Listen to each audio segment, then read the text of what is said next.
Today's lesson will be an introduction on simple harmonic motion, focusing specifically on pendulums. Now, when we talk simple harmonic motion, really what that tells us is we're looking at an object that continues along the same path over and over and over and follows the exact same pattern as it does so. All right, it's this idea about an oscillation, about a central equilibrium position. Basically, picture something in the middle, and this object is going to continually oscillate past that point until it gets to some max distance away, and then it's going to come back across equilibrium to the other side, right, and back and forth and back and forth, right? Common examples on this, pendulums, right? Pendulums are huge. Grandfather clocks, older style clocks, right, using these for timing type devices. Mass spring systems, so if you put a mass on a spring, you compress or stretch the spring, and you let that mass go, you're going to watch that system oscillate back and forth. Another one, right, another very common one is a wave, right? Any sort of wave. So picture water waves, sound waves, right? They all behave under this simple harmonic motion. The idea of this restoring force increasing as that distance increases. Picture a pendulum, right? Equilibrium would be when that pendulum is hanging and it's not in motion. Well, if you get further and further and further away from equilibrium, it's going to take more force to bring that pendulum back to that equilibrium location, right? So that restoring force just tells us this is the force that it's going to take to bring that object back to equilibrium. A couple terms and quantities that we're going to use the entire time throughout this unit here are amplitude, period, and frequency. Amplitude we're going to see as a delta x, right? We're just going to use that as a general term, even though the mass spring system you see on the right-hand side here is technically a delta y. We're going to just blanket term this and call it delta x. Basically, you're going to take whatever your equilibrium position is. So if you were to hang a mass from a spring, you're going to hang it, and that's going to be equilibrium. As you compress or stretch, that amplitude would be the measurement from the max compression or the maximum stretch back to that equilibrium or the standard hanging position that we would find that mass in. The period and frequency, right?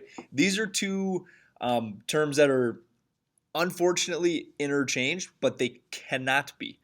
The period, right, is how long it takes to complete one full oscillation. So looking at the mass spring system to the right here, one oscillation would be up and down once.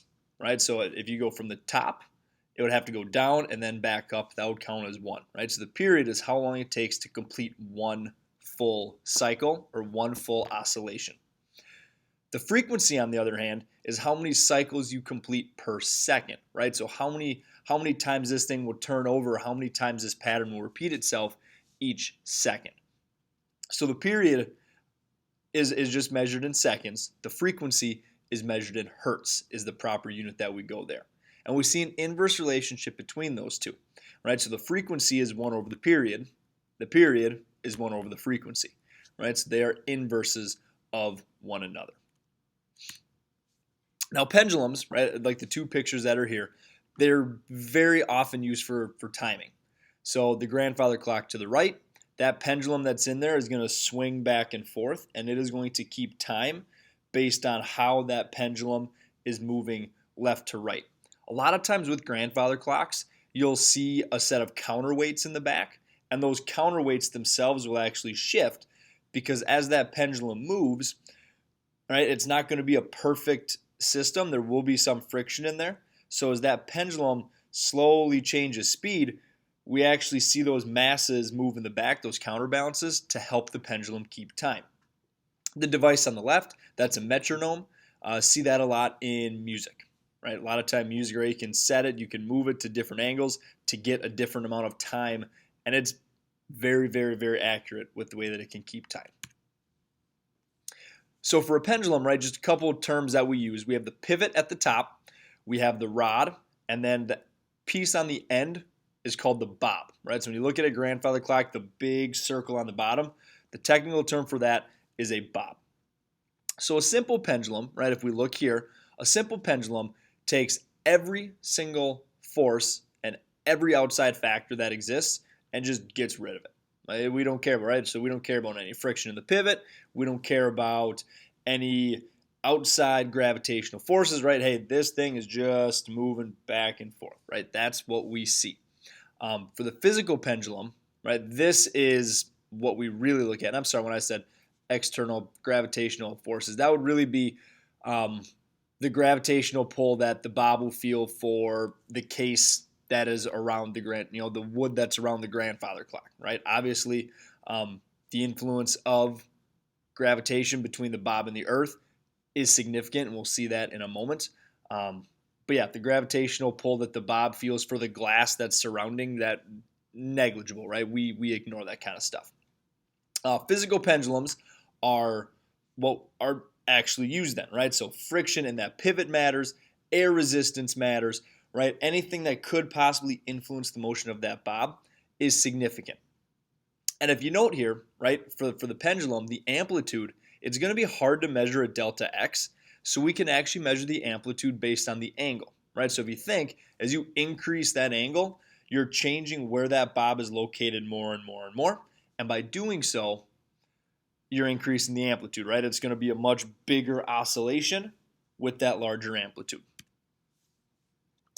Now we can bring back a little bit of conservation of mechanical energy here, right? And how it's going to transfer from potential energy to kinetic energy. So you figure here in red, right, we see our kinetic energy, and in blue, we see our potential energy. So as that bob moves back and forth, the greater the amplitude is, means it's going to have a greater height above its equilibrium position, which means you're going to have a higher gravitational potential. So when you let that go, we're going to see this swing all the way down, and when it gets to that equilibrium position, it's going to be moving at its highest rate of speed. Its gravitational potential will be zero based on what we define as that equilibrium position, right? So we see our kinetic to gravitational potential transfer back and forth as it oscillates. In a simple pendulum, we're going to see this and we're going to watch that oscillation continue perfectly forever. In a physical pendulum or a real pendulum, it will eventually dampen out, right? So eventually those frictional forces will take place, right? They will influence the motion and slowly but surely stop the motion of that pendulum. So what we see down here, right, looking at the diagram to the right, we can see this in terms of velocities and in terms of acceleration. All right, so based on the amplitude that's given, so the angle that we see, our velocity is going to be the maximum at the equilibrium position, and at that location, the acceleration is zero, right? And the reason why that acceleration is zero is because the velocity is no longer increasing anymore. Is there still a gravitational attraction? Yes. Is the acceleration due to gravity still negative 9.81 meters per second squared?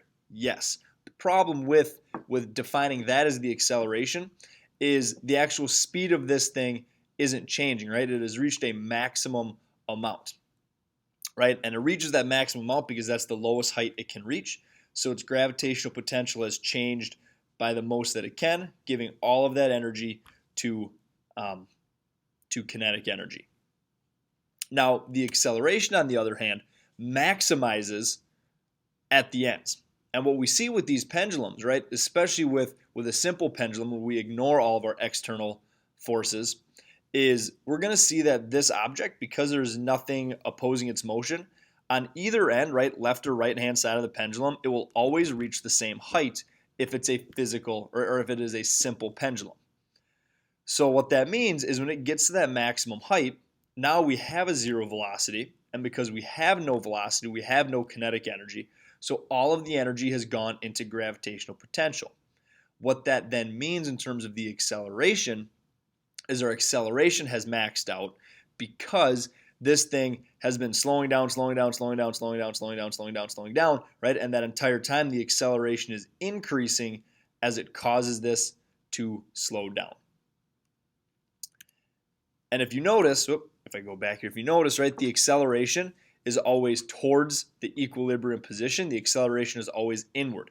Think back to circular motion, right, where there was a centripetal acceleration. Similar idea here, right? The pendulum is always trying to get back to equilibrium, so the direction that it's accelerating is going to reflect that. The velocity, on the other hand, right, the velocity is dependent on which way it's moving. Right? So as this pendulum swings from equilibrium to the left, the velocity vector would be pointing left, the acceleration to the right, and that is what slows it down. As the pendulum swings from left into equilibrium, right, then we're going to see the acceleration and the velocity vectors in the same direction, causing it to speed up. When we talk formula here, right, and being able to define what the period of a pendulum is, the pendulum depends on the length of the pendulum and the acceleration due to gravity. So the period, right, which we define as capital T, is 2 pi times the square root of the length of the pendulum divided by the acceleration due to gravity. So if you take a pendulum on Earth, whose oscillatory period is, say, 10 seconds, and you bring it to the moon where the acceleration of gravity is less, that pendulum will keep time different on the moon. If you take that same pendulum, bring it to Mars, where the acceleration of gravity is different again, it is going to keep time different so long as you keep the length constant. So being able to build a pendulum in one gravitational field will be different than building one of equal length in a different gravitational field. And based on the imperfections of Earth, right, even though we see it as being a sphere, right, there are elevation changes that exist. If you let a pendulum that sits below sea level with some defined length, and you compare the time, the period there, to a pendulum that sits on top of Mount Everest, for example, right, substantially above sea level, initially they're going to move at the same oscillatory period, but give it enough time and they will eventually become off based on the slight differences to that gravitational field strength that we see on our own planet itself. So a little practice here, right? Little practice. You have a simple pendulum on Earth that is holding a 0.32 kilogram mass. You raise the pendulum to an angle of 5 degrees from vertical and release it. You measure the period to be 1.15 seconds. What is the length of the pendulum? Now, as you do this, if you go back to the formula here, there's no mass, right? So the mass of that bob on a pendulum doesn't matter, right? That has zero influence over the period of a pendulum, right? It is simply the length and the acceleration due to gravity. So even the angle that you drop it from doesn't matter, right? What the angle is going to do is it's going to increase, or it's going to dictate the speed that it moves at the bottom. But if you take a pendulum and lift it up 10 degrees, take the same pendulum, lift it up 25 degrees, they're going to swing at the same oscillatory period, right? And the reason behind that is the energy again. The 10 degree is going to have less gravitational potential than the 25 degree. So when you let them go, the 10 degree is not going to be moving nearly as fast. The 25 degree will be moving much faster. So those differences in velocity are what allow the 25 degree to seemingly catch up to that 10 degree as they work. Right? So angle doesn't matter here, and mass doesn't matter. So when we go back to this problem here, right, that 5 degrees doesn't matter. The 0.32 kilogram mass doesn't matter. Right? Instead, what we're going to do is we're going to start with our base formula for the period of a pendulum, and we're going to rearrange it to solve for L. Right? So if you follow along on that top line, right, we have divided by 2 pi, we squared both sides, and then we multiplied by g in order to get the length isolated. From there, right, we can plug in our value, so 1.15 seconds for our period. 2 pi stays the same. 9.81 meters per second squared is g to get the length of our pendulum as 0.329 meters. Right, so make sure you're popping the stuff in your calculator right. Make sure you're putting parentheses where you need to. Folks, there's your introduction to harmonic motion with an emphasis on pendulums.